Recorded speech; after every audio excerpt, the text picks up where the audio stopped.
Hello guys, मैं राहुल आपका इस अलजेब्रा के सेशन में हार्दिक स्वागत करता हूं। अब तक इस अलजेब्रा के सेशन में हमने आपको various number of concept discuss कराए हैं। उन वेरियस नंबर ऑफ कॉन्सेप्ट और various number of question discuss कराए। आइए फर्दर और किस तरीके के क्वेश्चन बन सकते हैं इस सेशन में हमको डिस्कस करते हैं। पिछले 4-5 लेक्चर से मैं आपको एक यूनिक आइडेंटिटी, एक स्पेशल आइडेंटिटी पर various number of pattern discuss करा रहा था। आइए उस आइडेंटिटी पर और किस तरीके का क्वेश्चन बन सकता है उसको डिस्कस करते हैं। सबसे पहले मैं वो आइडेंटिटी डिस्कस कर रहा हूँ जिस आइडेंटिटी पर हम क्वेश्चन डिस्कस कर रहे हैं। वो आइडेंटिटी है ए Q minus B cube equal to A minus B A square plus B square plus A B. मेरा विशेष अनुरोध उन विद्यार्थी से है जो इस वीडियो को फर्स्ट टाइम देख रहे हैं वो मेरे प्रीवियस लेक्चर जरूर देखें, जिससे इस आइडेंटिटी पर जितनी मैंने कॉन्सेप्ट डिस्कस कराए हैं, क्वेश्चन डिस्कस कराए हैं, उनको ईजिली समझ सकें। ऑलराइट, और मैंने एसएससी मेंस नाम से प्लेलिस्ट बनाई है, उन सभी लेक्चरों को आप देखें तो आप अपने अलजेब्रा को बूस्टअप कर पाएंगे, एक अच्छे मुकाम पर ले जा पाएंगे। ऑलराइट, तो आइए इस पर और किस तरह क्वेश्चन बन सकता है उसको हम डिस्कस करते हैं। आपको दे रखा है एक्स प्लस के 1/x, एक्स माइनस के 1/-x, एक्स प्लस के 1/x, एक्स माइनस के 1/-x। ऑलराइट, फिर दे रखा फर्दर एक्स स्क्वायर प्लस के 1/x स्क्वायर माइनस 1, और एक दे रखा है एक्स स्क्वायर प्लस के 1/x स्क्वायर प्लस के 1। ऑलराइट, ये आपको दे रखा है, इसके आपको फाइंड आउट करना है इसका और इसकी वैल्यू क्या हो सकती है। तो इस क्वेश्चन में आपको दो फॉर्मेट दे रखे हैं। इस आइडेंटिटी से पहले जब भी मैंने आइडेंटिटी डिस्कस कराई है, इस आइडेंटिटी से पहले हमने आपको एक और इसी तरीके की मिलती जुलती आइडेंटिटी डिस्कस कराई थी। उस पर भी हमने क्वेश्चन ढेर सारे कराए थे कुछ इसी तरीके के। वो आइडेंटिटी है A plus B A cube plus B cube equal to होता है A plus B A square plus B square minus A B. इस आइडेंटिटी को भी हमने डिस्कस कराया। इस आइडेंटिटी पर हमने ढेर सारे पैटर्न डिस्कस कराए हैं कुछ इसी तरीके से, इससे इस आइडेंटिटी से मिलते जुलते। ऑलराइट, ये दोनों आइडेंटिटियों का मिलता जुलता क्वेश्चन है, दोनों आइडेंटिटियों का मिक्सअप क्वेश्चन है, दोनों फार्मूले का मिक्सअप क्वेश्चन है। किस तरीके से मिक्सअप क्वेश्चन है, आप इस क्वेश्चन में ये दोनों फॉर्मेट देख पाएंगे। ये दोनों फॉर्मेट जिस तरीके से यहाँ पर ए और बी यूज हुआ है, ए और बी की जगह पर यहाँ पर x और 1/x यूज हुए हैं। ए की जगह पर x है और बी की जगह पर 1/x है। ये तुम्हारा इस तरीके से ये यहाँ पे लिखा है तो आप इसको ये कह पा रहे हैं। तो यहाँ पर कुछ इसी तरीके का फॉर्मेट लिखा हुआ है तो आप उसको यहाँ पर ये भी कह सकते हैं। यहाँ पर इस क्वेश्चन में देखो, मैं आपको जज कराता हूँ, मैं आपको आइडेंटिफाई कराता हूँ किस तरीके से आप इसमें ये फॉर्मेट देख सकते हैं। एक्स प्लस के 1/x जो ए की और बी की तरह ट्रीट हुए हैं, A plus B A square plus B square minus A B, ये तुम्हारा एक फॉर्मेट बन गया। और ये किस तरीके किसका होता है तुम्हारा, ये होता है तुम्हारा ए क्यू प्लस बी क्यू का। देखने की कोशिश करना, ए एक्स है यहाँ पर ए की तरह ट्रीट हुआ है और जो 1/x है वो बी की तरह ट्रीट हुआ है। पर आप यहाँ पर करेंगे ए का स्क्वायर है, देखो फिर 1/b का स्क्वायर है, और ए और बी माइनस के हैं वो कुछ इस तरीके से रखे गए होंगे, एक्स माइनस के 1/x जो आपस में कट गए होंगे, तो ओवरऑल रिजल्ट कितना बना होगा, -1 बना होगा। तो आप इस फॉर्मेट को देखकर कह सकते हैं कि ये फॉर्मेट तुम्हारा एक्स क्यू प्लस के 1/x क्यू का है। ऑलराइट, इसी तरीके से ये फॉर्मेट है ए क्यू माइनस बी क्यू का, a minus b x minus 1/x, a square plus B square plus A b x square plus 1/x square plus A b कुछ इस तरीके से मल्टीप्लाई है आपस में कट कटा के तुम्हारा ओवरऑल रिजल्ट कितना दे गए हैं, प्लस के 1। तब इस फॉर्मेट को देखकर क्या कह सकते हैं, इस वाले फॉर्मेट को देखकर आप क्या कह सकते हैं कि ये है तुम्हारा किसका फॉर्मेट, ए क्यू माइनस के बी क्यू का, जैसे आप कह सकते हैं एक्स क्यू माइनस के 1/x क्यू का। अब आप इस दोनों के फॉर्मेट को देखकर आपको पता चलना चाहिए कि कुछ इस तरीके का भी एक फॉर्मेट होता है, ए प्लस बी और ए माइनस बी। ये किसी का फार्मूला होता है, ये किसका होता है, ए स्क्वायर प्लस के माइनस के बी स्क्वायर का होता है। तो आप इसी तरीके से यहाँ पर भी कह सकते हैं कि x की पावर 6 माइनस 1/x की पावर 6, ये इसका ओवरऑल रिजल्ट होगा, इसका ओवरऑल आंसर आपको ये मिलने वाला है इस फॉर्मेट का। ऑलराइट, तो ये दोनों आइडेंटिटियों का मिक्सअप क्वेश्चन था। इन दोनों आइडेंटिटियों पे मैंने आपको ढेर सारे क्वेश्चन डिस्कस कराए हैं, आप उन सभी क्वेश्चनों को देखें, फिर आप अगर इस क्वेश्चन को भी देखेंगे तो आप इसे इजीली सॉल्व कर पाएंगे। मेरा विशेष अनुरोध उन विद्यार्थियों से जो विद्यार्थी इस क्वेश्चन को भी फर्स्ट टाइम देख रहे हैं, और मेरा प्रीवियस सेशन जरूर देखें, मेरे प्रीवियस लेक्चर जरूर देखें, जिससे इस क्वेश्चन को और इस आइडेंटिटी पर मैंने और वेरियस नंबर पैटर्न डिस्कस कराएं, उनको भी आप इजीली समझ सकें। ऑलराइट, इस आइडेंटिटी पर मैंने जितने भी क्वेश्चन थे वो सारे पैटर्न मैं आपको डिस्कस करा चुका हूँ। आइए एक नए टाइप को डिस्कस करते हैं। नया टाइप है तुम्हारा कुछ इस तरीके से।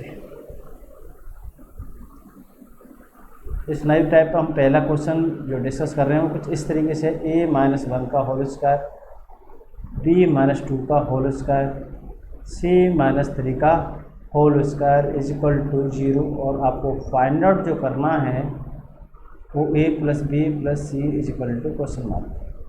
ऑलराइट, ये आपको फाइंड आउट करना है। मैं एक सूचना देना चाहूँगा आपको कि मैं जब भी एक न्यू टाइप स्टार्ट कराता हूँ और न्यू टाइप का जो पहला क्वेश्चन होता है, उस क्वेश्चन में जो भी टाइप में मैं आपको सारी जो एक बेसिक डिटेल होती है उसको देने की कोशिश करता हूँ उसी क्वेश्चन में, टाइप के पहले क्वेश्चन में। तो इस टाइप के पहले क्वेश्चन को मैं करा रहा हूँ, और इस टाइप में मैं जितने भी इस पर क्वेश्चन कराऊँगा इस क्वेश्चन में ही आपको नज़र आ जाएगा।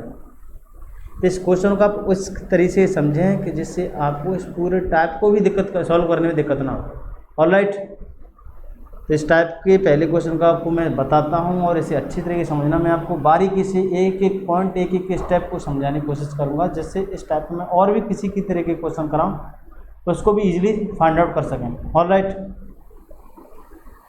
समझने की कोशिश करना। मोस्ट इम्पोर्टेंट पॉइंट मैं आपको बताने जा रहा हूँ कि आपको ये रिजल्ट ओवरऑल रिजल्ट करके कितना आंसर आया, आपको 0 फाइंड आउट हुआ है। ये 0 फाइंड आउट हुआ है तो इसका मतलब ये है कि ये पूरा ये रिजल्ट 0 रहा होगा, ये रिजल्ट 0 रहा होगा, ये रिजल्ट 0 रहा होगा, जब जाके ओवरऑल रिजल्ट 0 आया। ऐसा क्यों हुआ होगा मैं आपको बताता हूँ। इस रिजल्ट, ये ब्रैकेट है तुम्हारा, इस ओवरऑल रिजल्ट का, इस ब्रैकेट का रिजल्ट 0 आना होगा, मजबूरी है। अगर नहीं आएगा, अगर पॉजिटिव में आ गया तो पॉजिटिव में अगर आ गया तो उसे फिर नेगेटिव करने वाला ये भी टर्म नहीं है। कोई सा भी इन तीनों फॉर्मेट और तीनों ब्रैकेट से कोई भी पॉजिटिव टर्म आ गया तो वो नेगेटिव नहीं बन सकता है। जिससे आपको पॉजिटिव टर्म आ गया, उससे कोई भी दूसरा ब्रैकेट नेगेटिव में आकर काट नहीं सकता है, जिससे ओवर रिजल्ट 0 क्या आ जाए। मैं आपको एक बार पुनः बारीकी से समझाना चाहूँगा कि ये रिजल्ट ओवर रिजल्ट कितने कह रहे हैं तुम्हारे, आंसर कितना कह रहा है तुम्हारा, इक्वल टू कितना कह रहा है तुम्हारा, 0 कह रहा है। ये 0 जब भी आपको फाइंड आउट हुआ होगा जब इसका रिजल्ट 0, इसका रिजल्ट 0, इसका रिजल्ट 0 आया होगा, जब तीनों को जोड़ा गया होगा, जब ओवरऑल आपका फाइंड आउट जो रिजल्ट हुआ होगा इक्वल टू कितना आया होगा, 0 आया होगा। अब 0 ही क्यों आए और कुछ वैल्यू क्यों नहीं आ सकती है, ये इसकी मजबूरी है। क्या मजबूरी है मैं आपको बताता हूँ। ये 0 क्यों आएगा, तो सबसे पहले तो आपको ये पता लीजिए 0 क्यों आएगा। ये 0 जब ही आएगा कि a की वैल्यू आप 1 रखें तो 1 - 1 काट पीट होगी, ओवरऑल रिजल्ट 0 बनेगा। 0 को ऐसा करेंगे तो 0 आएगा। ये 0 कब आएगा आपको पता होना चाहिए। 0 क्यों आएगा, क्योंकि ओवरऑल रिजल्ट 0 चाहिए। अच्छा, ये 0 कब आएगा कि b की वैल्यू +2 रखो, +2 - 2 ओवरऑल रिजल्ट 0 बनाएगा, 0 का स्क्वायर। इसी तरीके से 3 - 3, अब ये भी सी की वैल्यू आपको पता चलेगी कितनी कितनी। लेकिन हम और कोई वैल्यू यहाँ पर क्यों पुटअप नहीं कर सकती, ऐसी क्या मजबूरी है। देखो मैं आपको जज करके दिखाता हूँ।